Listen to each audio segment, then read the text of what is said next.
There is a mark upon your life that you may not fully see, but that heaven and hell recognize clearly, because it identifies you as someone set apart for divine purpose. You have always sensed it. Something about your life has never fit the mold that contained everyone else. Something about your journey has been different in ways you could not explain. This difference is not random. It is not a flaw in your design. It is not evidence that something went wrong.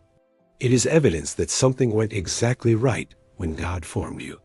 Before you were born, God knew you. Before you took your first breath, He had already marked you. Before you did anything good or bad, He had already chosen you for purpose. Romans chapter 8 verse 29 reveals this divine foreknowledge. For whom He foreknew, He also predestined to be conformed to the image of His Son. Foreknown, predestined, marked. Ephesians chapter 1 verse 4 confirms your ancient selection. He chose us in Him before the foundation of the world that we should be holy and without blame before Him in love. Before the foundation of the world. Before the first star was spoken into existence. Before time itself began, God had already chosen you and marked you for His purposes. Today I will reveal 5 specific signs that indicate you are marked by God as one of His chosen ones. These signs will confirm what your spirit has always sensed. The first sign that you are marked by God is that you have always felt like an outsider, like you do not quite fit in anywhere, like something about you is fundamentally different. Even as a child, you sensed it. You could be surrounded by people and still feel alone. You could participate in activities and still feel like an observer from another world. This persistent sense of not belonging is not a psychological disorder. It is a spiritual reality. You feel like you do not belong here, because in a very real sense you do not. 1 Peter chapter 2 verse 11 calls believers strangers and pilgrims on this earth. You are a citizen of heaven, temporarily assigned to earth. Of course, you feel like an outsider. John chapter 15 verse 19 contains Jesus' explanation. If you were of the world would love its own. Yet because you are not of the world hates you. The world cannot embrace you because you are not from here. Something in your spiritual DNA does not match the frequency of this fallen world. You vibrate at a different rate. This is why worldly pursuits have never fully satisfied you. This is why achievements that thrill others leave you empty. This is why you keep searching for something more. You were made for more. You were created for eternity. You were designed for purposes that transcend the temporary pleasures and pursuits that consume the unmarked masses around you. Stop trying to fit in. Stop apologizing for being different. Stop attempting to squeeze yourself into molds that were never designed for someone marked by the living God for purpose. The second sign that you are marked by God is that you experience unusual spiritual sensitivity that allows you to perceive what others cannot see or sense around them. You walk into rooms and immediately sense the atmosphere. You meet people and know things about them that they never told you. You discern spirits that are invisible to others. This sensitivity may have felt like a curse at times. You absorb the emotions of others. You feel heaviness in certain places. You are affected by spiritual environments that others walk through unaware. But this is a mark of your calling. God has given you spiritual antennae that pick up signals from the invisible realm because He intends to use you in that realm. 1 Corinthians chapter 12 verse 10 lists discerning of spirits as a spiritual gift. Your sensitivity is not random. It is a gift given by God for His purposes. Elisha had this gift. In 2 Kings chapter 6 verse 12, the king of Syria was told that Elisha knew the words the king spoke in his own bedroom. Supernatural perception. Jesus operated in this sensitivity constantly. He knew the thoughts of those around Him. He perceived the faith of some and the unbelief of others without being told verbally.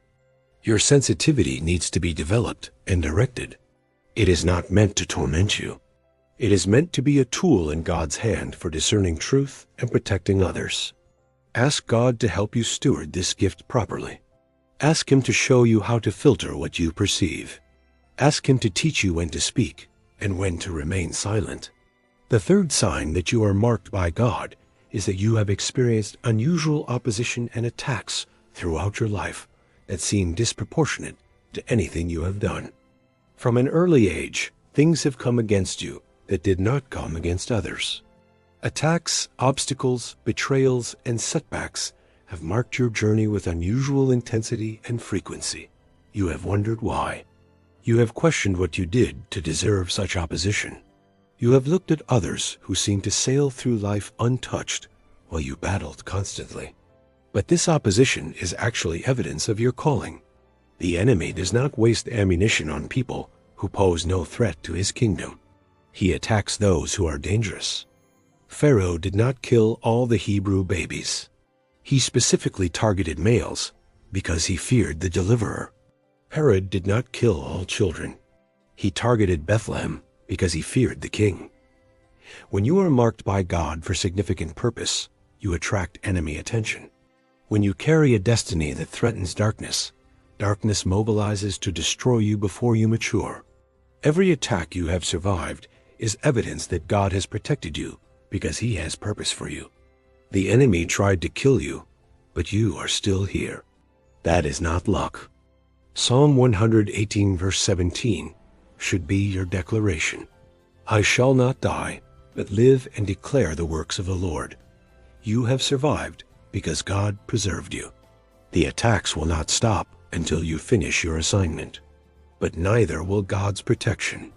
He who began the work will be faithful to complete it in you until the end.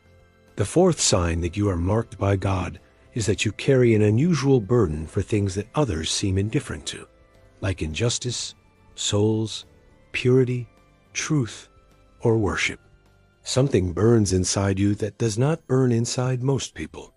You care about things at a level that others find excessive or even strange. Your passion seems disproportionate. You weep over what others ignore. You grieve over what others tolerate. You burn over what others have grown cold toward. Your heart is sensitized to things that matter to God. This burden is not a personality flaw. It is a prophetic marker. God has placed his own concerns in your heart. You feel what he feels because he has connected you to his heart. Jeremiah could not contain the word of the Lord. He tried to keep silent, but it was like fire shut up in his bones. He carried a burden that would not let him rest. Nehemiah wept over the walls of Jerusalem when most Jews had accepted the broken condition as normal. His burden moved him to action that restored what had been destroyed. Your burden is not meant to torment you. It is meant to direct you. Whatever you cannot stop caring about is likely connected to your assignment. Your pain points toward your purpose. Do not apologize for your burden. Do not let others diminish what God has placed in your heart. Let the burden fuel your intercession and direct your action for his kingdom. The fifth sign that you are marked by God is that you have an unusual hunger for God's presence, his word, and spiritual depth that ordinary religious activity cannot satisfy. Church services that satisfy others leave you wanting more. Devotional books that feed others leave you still hungry. The spiritual portions that nourish others feel like appetizers to you. You are drawn to prayer in ways that others find excessive. You are attracted to Scripture in ways that others find obsessive. You crave presence in ways that others find impractical. This hunger is not religious addiction. It is the cry of a spirit that knows there is more. It is the yearning of a soul that was designed for depths that most never explore. Psalm 42 verse 1 expresses this cry. As the deer pants for the water brooks, so pants my soul for you, O God. This panting is a mark of divine selection. Moses was not satisfied with an angel leading Israel. He demanded God's presence. He said in Exodus 33 verse 15, "If your presence does not go with us, do not bring us up." David was not satisfied with religious ritual. He wanted the presence itself. Psalm 27 verse 4 records his one desire, to dwell in the house of the Lord and behold his beauty. Your insatiable hunger is a sign that God has created in you a capacity for himself that he intends to fill. He gave you the hunger because he plans to satisfy it. Matthew chapter 5 verse 6 promises that those who hunger and thirst for righteousness shall be filled. Your hunger guarantees your filling if you keep pursuing what you crave. Do not let anyone make you feel abnormal for your spiritual appetite. They have grown comfortable with morsels while you were designed for feasts.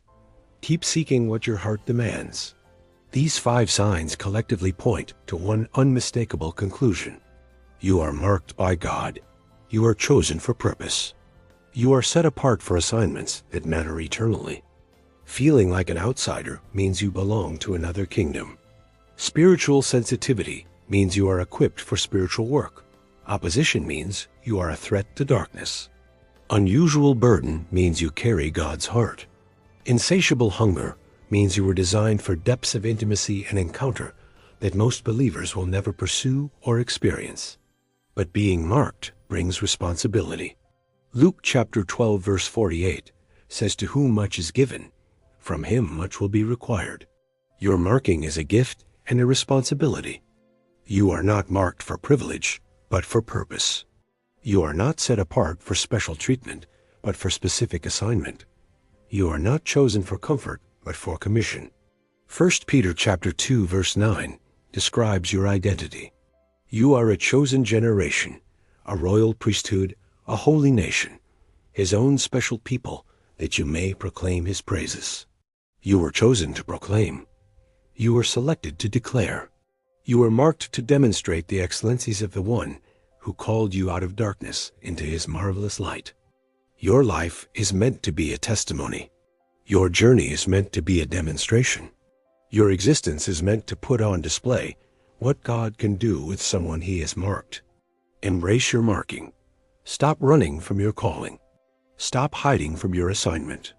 Step into the identity that was given you before the foundation of the world.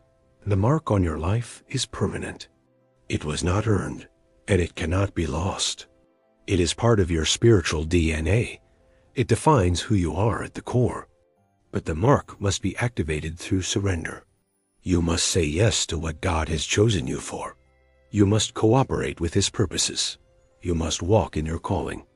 Isaiah chapter 6 records the prophet's response to God's call. "Here am I, send me." This is the response of the marked one who understands their purpose and embraces it. What will your response be? Will you embrace your marking? Will you accept your calling? Will you walk in the purpose for which you were set apart before time began? The world is waiting for you to arise. The kingdom needs you to step into your assignment. This generation needs the marked ones to stop hiding and start shining. Isaiah chapter 60 verses 1 through 3 is your command. Arise and shine, for your light has come. Darkness covers the earth, but the glory of the Lord rises upon you. You are marked for this hour. You are chosen for this generation. You are set apart for this moment in history, when darkness increases and the marked ones must shine brighter. Rise up, chosen one. Embrace your mark. Walk in your calling. Let the world see what God has placed upon you and within you. Your time has come.